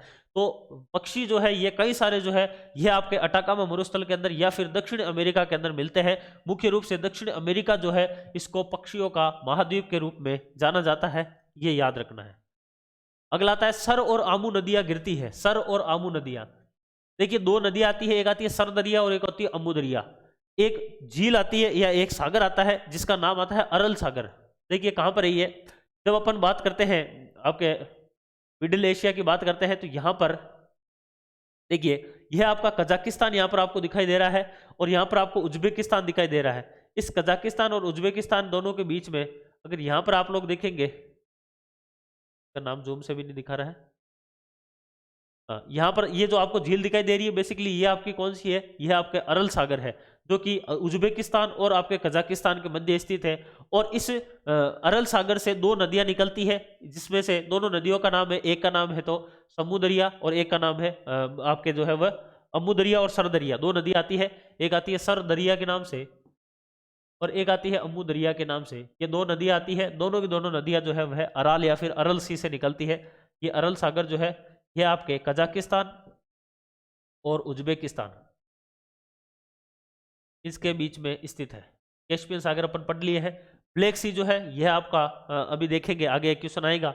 और बाल्टिक सागर जो है यह आपके Baltic, Estonia, Latvia, Lithuania Baltic countries के रूप में जाने जाते हैं। बाल्टिक सागर यूरोप का उत्तरी वाले हिस्से के अंदर यह मिलता है। डोवर जल संधि जो है वह किस किस को जोड़ती है? देखिए डोवर जल संधि यह मुख्य रूप से इंग्लिश चैनल और आपके उत्तरी सागर को जोड़ती है। देखिए कहां पर है ये? यूरोप में जाना है आपको, और यूरोप में जैसे ही आप जाएंगे तो यूरोप के अंदर जो आपको यहां पर देखना है, ये यूनाइटेड यूके वाला रीजन आ जाता है, यूनाइटेड किंगडम। यहां पर आपको नॉर्थ सी दिखाई दे रहा है। इस नॉर्थ सी के बीच में यहां पर ये जो है ये हिस्सा कहलाता है इंग्लिश चैनल। तो इस इंग्लिश चैनल को और इधर आपके जो ये नॉर्थ सी है, इन दोनों को जोड़ने का काम यहाँ पर जो ये संधि दिखाई दे रही है यह कहलाती है डोवर स्ट्रेट। डोवर स्ट्रेट जो है वह ग्रेट ब्रिटेन या फिर यूके वाले पार्ट को शेष यूरोप से भी अलग करती है और नॉर्थ सी को जो है इंग्लिश चैनल के साथ में जोड़ने का काम करती है आपके डोवर स्ट्रेट, डोवर जल संधि। बाकी देखिए बाल्टिक को बोथनिया से नहीं जोड़ती है, बिस्के को इंग्लिश से भी नहीं जोड़ती है, बाकी सेल्टिक को आयरिश से नहीं जोड़ती है। इंग्लिश चैनल को किससे जोड़ती है? उत्तरी सागर से। अगला क्वेश्चन देखिए, एक साइड आपको सूची 1 और सूची 2 दे रखी है।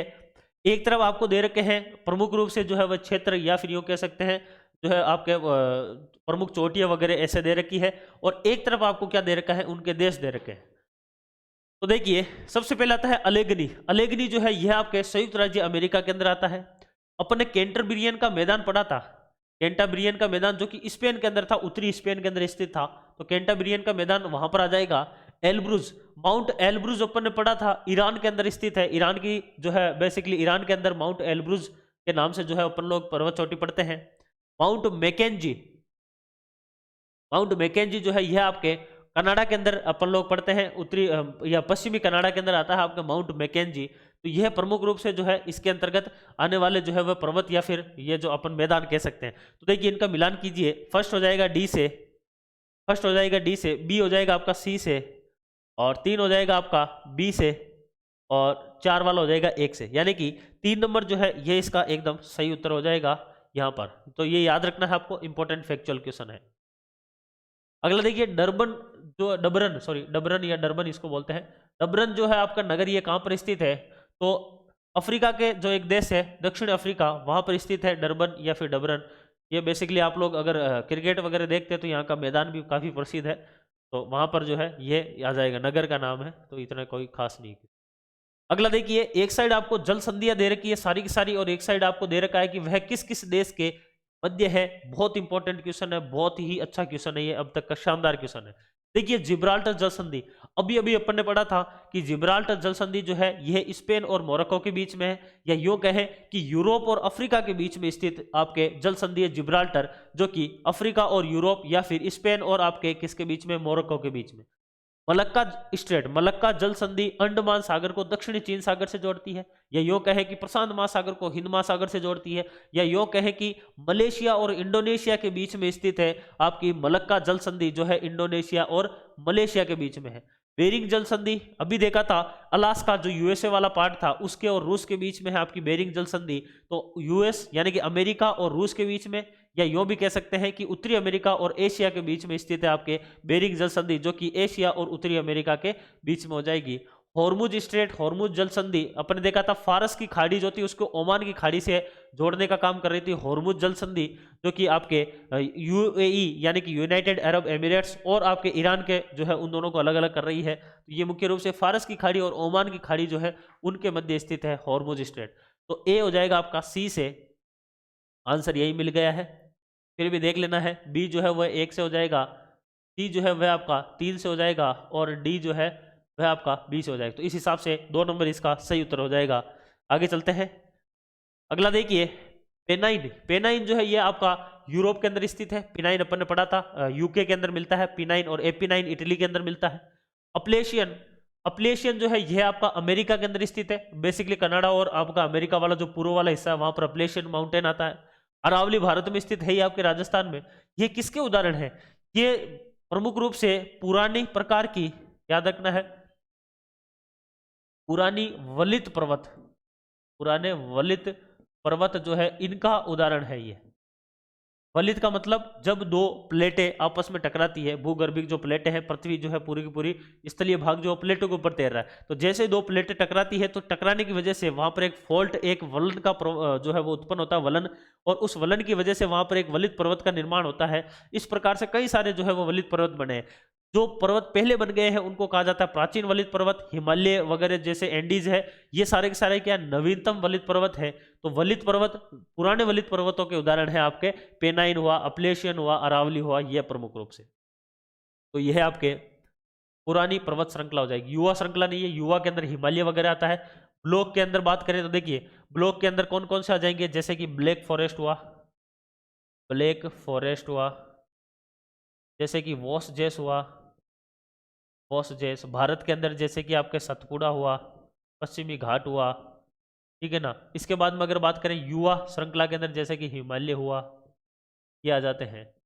और फोल्ड पर्वत श्रृंखला, फोल्ड यानी कि वलन की बात हो रही है, तो ये बेसिकली वलन का तो उदाहरण है, लेकिन पुराने पर्वत श्रृंखला का उदाहरण आता है। अगला देखिए, सूची 1 को सूची 2 से मिलाना है। एक साइड में आपको पर्वत दे रखे हैं और एक साइड उनका प्रकार दे रखा है। वापिस देखिए उसी टाइप का क्वेश्चन आया है। देखिए आल्पस पर्वत जो है ये क्या है?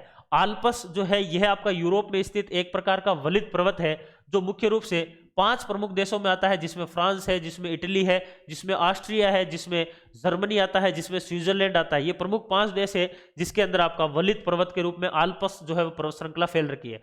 दक्षिणी आल्पस पूछे तो न्यूजीलैंड में स्थित है। वॉस जेस पर्वत, वॉस जेस पर्वत अभी अभी मैंने बताया था कि यह एक ब्रंश प्रकार का पर्वत है, वॉस जेस, जो कि फ्रांस के अंदर स्थित है। आपका विंध्यन जो है यह भारत के अंदर स्थित है और एक प्रकार का अवशिष्ट पर्वत का उदाहरण है। विंध्यन हुआ या फिर अरावली भी एक अवशिष्ट पर्वत के रूप में आता है। और फ्यूजियामा या फिर फ्यूजीशान जो कि जापान में स्थित एक ज्वालामुखी पर्वत है, जो कि रिंग ऑफ फायर का भी हिस्सा है। रिंग ऑफ फायर प्रशांत महासागर के चारों तरफ फैली हुई एक ऐसी, कहने का मतलब भूगर्भिक संरचना जिसके अंदर अत्यधिक भूकंप एवं ज्वालामुखी आती है, उसको रिंग ऑफ फायर कहा जाता है। तो देखिए एक हो जाएगा आपका सी से, आंसर यही मिल गया है, ऑप्शन ही पता नहीं ऐसे ही बने क्या।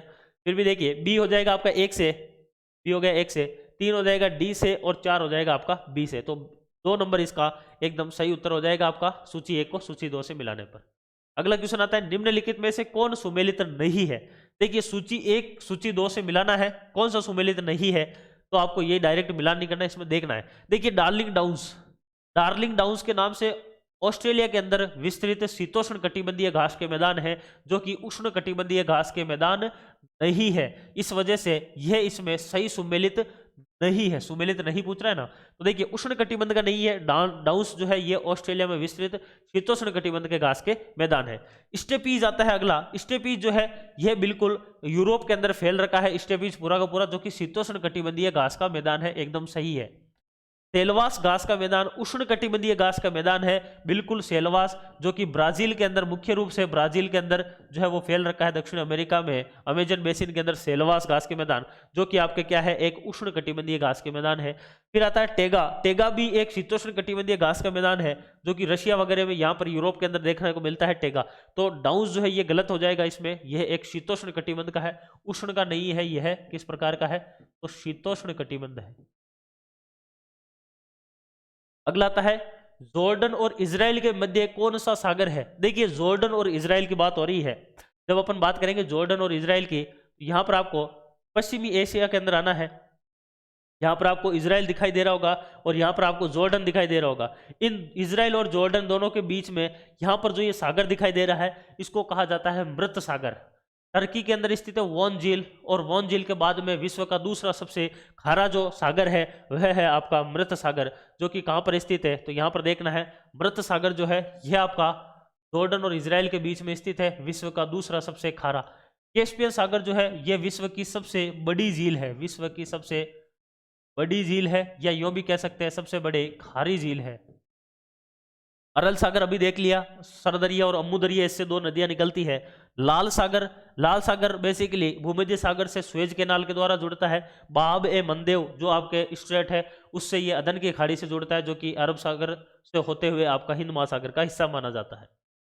अगला देखिए, अगला क्वेश्चन आता है न्यू इंग्लैंड की पहाड़ियां कहां पर स्थित है। न्यू इंग्लैंड की पहाड़ियां, जब अपन लोगों ने जो है आपका उत्तरी अमेरिका पढ़ा था, तो उत्तरी अमेरिका के अंदर कुछ इस प्रकार से अपन ने क्षेत्र देखा था, जिसके अंदर ज्यादा मैप पर नहीं जाना है अपने को। उत्तरी अमेरिका के अंदर यहाँ पर इस वाले रीजन के अंदर मैंने कुछ पहाड़ियां पढ़ाई थी, जिसमें आपको देखना होगा कि यहाँ पर ये तो था कनाडा, इधर आपका अलास्का वाला पहाड़ था, और ये था यूएसए वाला, और नीचे था मैक्सिको।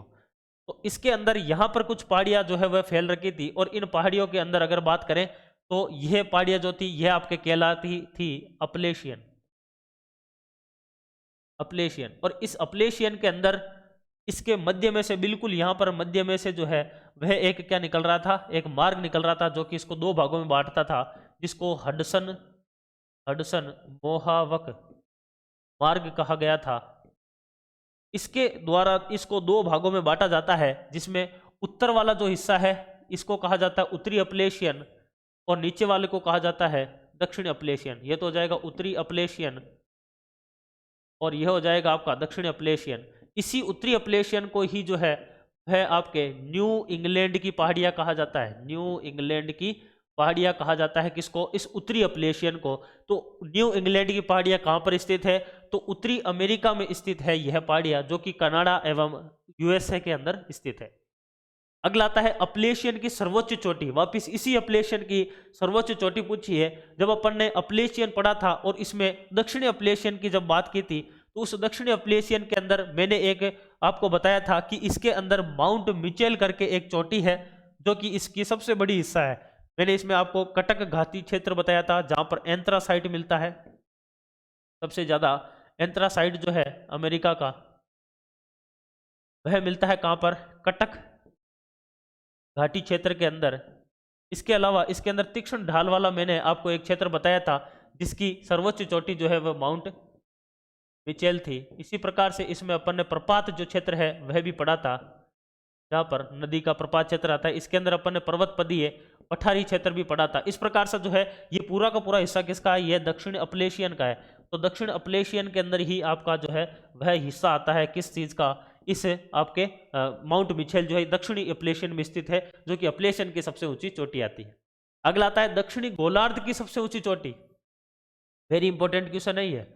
देखिए किस प्रकार से जब बात आती है, यह आपकी पूरी पृथ्वी है, ये 0 डिग्री भूमध्य रेखा है, ये पूरा का पूरा जो है नीचे वाला, इस 0 से नीचे वाला ये पूरा का पूरा जो है यह हिस्सा क्या कहलाता है, यह आपका कहलाता है, इसको कहा जाता है दक्षिणी गोलार्ध। और ये जो दक्षिणी गोलार्ध है, इस दक्षिणी गोलार्ध के अंदर दक्षिणी अमेरिका के अंदर जो है वह एक प्रमुख पर्वत चोटी आती है, जो कि एंडीज पर्वतमाला की सबसे ऊंची चोटी है, जो कि अर्जेंटीना की सबसे ऊंची चोटी है, जो कि दक्षिण अमेरिका की सबसे ऊंची चोटी है, जो कि दक्षिणी गोलार्ध की भी सबसे ऊंची चोटी है, जिसका नाम क्या है, माउंट अकांकागुआ, जो कि कहां पर स्थित है, आपके अर्जेंटीना के अंदर स्थित है। अर्जेंटीना के अंदर स्थित है आपकी अकांकागुआ।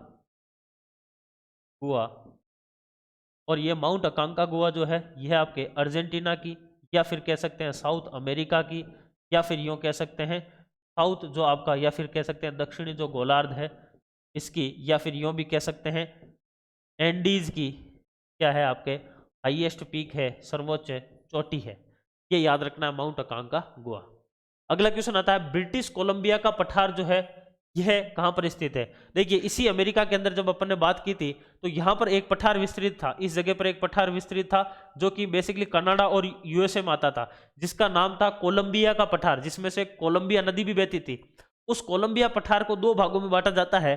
जो आपके कनाडा के अंदर आता है उसको कहा जाता है ब्रिटिश कोलंबिया का पठार, और जो अमेरिका में आता है उसको बोलते हैं कोलंबिया स्नेक का पठार। तो बेसिकली ये जो आपका कोलंबिया, ब्रिटिश कोलंबिया का पठार है, बेसिकली ये नाम आता है कोलंबिया, और इस कोलंबिया के ही दो हिस्से आते हैं, जो एक तो आता है कनाडा में और एक आता है यूएसए में। जो कनाडा में आता है उसको तो बोलते हैं ब्रिटिश कोलंबिया का पठार, और जो इसके अंदर आता है बेसिकली कनाडा के अंदर ब्रिटिश कोलंबिया का पठार, और जो यूएसए में आता है उसको बोला जाता है कोलंबिया स्नेक का पठार,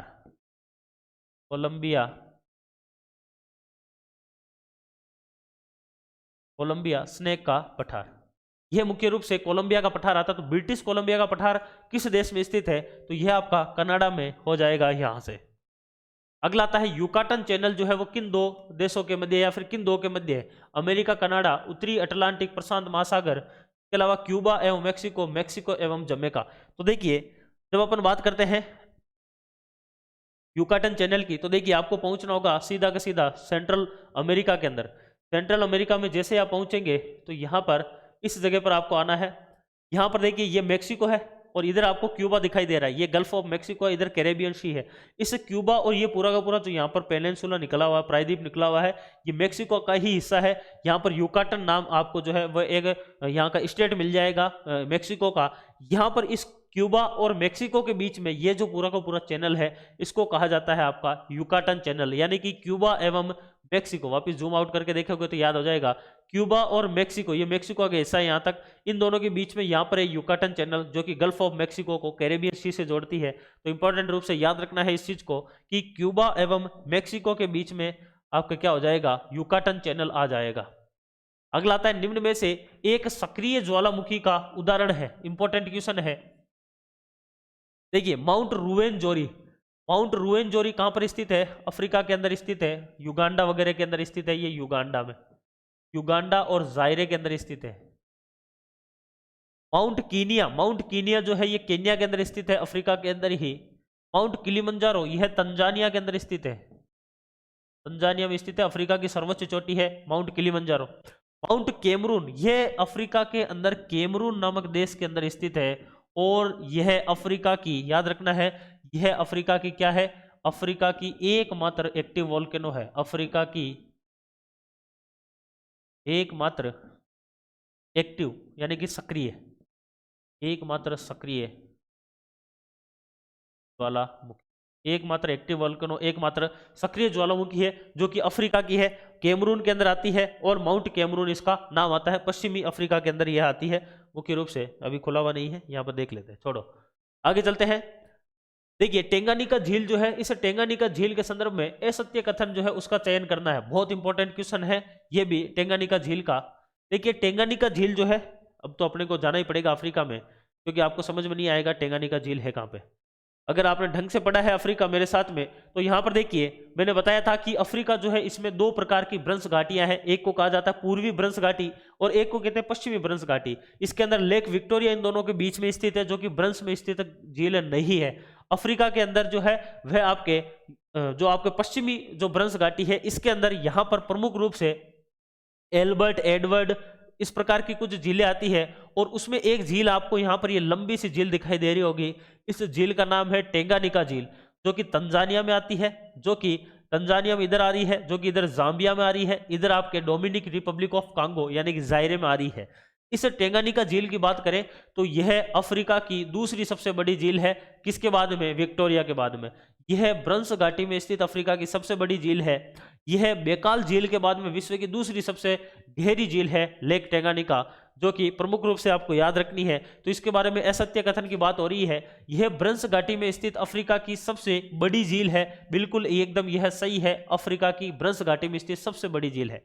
यह अफ्रीका की दूसरी सबसे बड़ी झील है, यह भी एकदम सही है कि यह आपके लेक विक्टोरिया के बाद में दूसरे नंबर पर आती है सबसे बड़ी। यह विश्व की सबसे गहरी झील है, ना ना ना यहाँ पर गड़बड़ हो गई, विश्व की सबसे गहरी नहीं है, विश्व की सेकंड जो है वह सबसे गहरी है, क्योंकि विश्व की सबसे गहरी जो है वह कौन सी है, बेकाल झील है, जो कि कहां पर स्थित है, रूस के अंदर स्थित है, और यह बुरुंडी, जायरे, तंजानिया में फैली हुई है, प्रमुख रूप से 3 देशों के अंदर है, बाकी इसके अलावा जाम्बिया वाला भी थोड़ा बहुत हिस्सा आता है। अगला क्वेश्चन देखिए, निम्नलिखित में से बेमेल जो है उसका चयन करना है, कौन सा इसमें से गलत है। देखिए कर्च स्ट्रेट, कर्च एक जल संधि आती है जो कि काला सागर एवं अजोव सागर के बीच में स्थित है। अब इसके लिए आपको थोड़ा सा वापस यूरोप वाले पार्ट में आना है, यहाँ पर आपका लगभग जो है वो सारा का सारा जो टॉपिक थे वो कवर हो चुके हैं जो मैंने पढ़ाया है। देखिए ये आपका है ब्लैक सी, इस ब्लैक सी के यहाँ पर ऊपर आपको दिखाई दे रहा है यहाँ पर एजोव सी, इस एजोव सी को इस ब्लैक सी से जोड़ने के लिए यहाँ पर एक स्ट्रेट है जिसका नाम है कर्च स्ट्रेट। तो कर्च स्ट्रेट जो है वह एजोव सी को ब्लैक सी से जोड़ने का काम करती है। उसके बाद में आगे चलते हैं। इस ब्लैक सी और यहाँ पर ये छोटा सा सी दिखाई दे रहा है, इसको बोला जाता है सी ऑफ मरमरा, मरमरा सागर कहा जाता है। तो देखिए कर्च स्ट्रेट काला एवं अजोव के बीच में है, ये एकदम सही है। बोस्फोरस स्ट्रेट जो है यह काला सागर एवं मरमरा सागर के बीच में है, यह भी एकदम सही है। यानी कि यहाँ पर इन दोनों के बीच में इस ब्लैक सी और यहाँ पर है सी ऑफ मरमरा, इन दोनों के बीच में यहाँ पर आपके बोस्फोरस स्ट्रेट आती है। उसके बाद में देखिए ये मरमरा सागर और इधर आपका आता है एजियन सी, इन दोनों के बीच में यहाँ पर डार्डेनेलेस जल संधि है। क्या स्थित है? डार्डेनेलेस जल संधि है, जो कि इन दोनों के बीच में स्थित है, मरमरा और आपके एजियन सी के बीच में।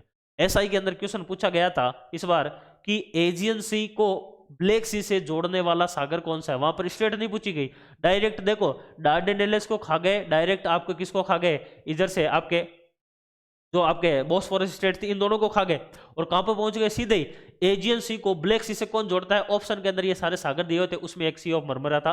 तो सी ऑफ मरमरा यानी मरमरा से सागर है, यह मुख्य रूप से एजियन और ब्लैक के बीच में स्थित है। बाकी आपके जो ब्लैक और एजियन है आपका Sea of Marmara, Sea of Marmara और जो आपका यह ब्लैक सी है, इन दोनों के बीच में बोस्फोरस है।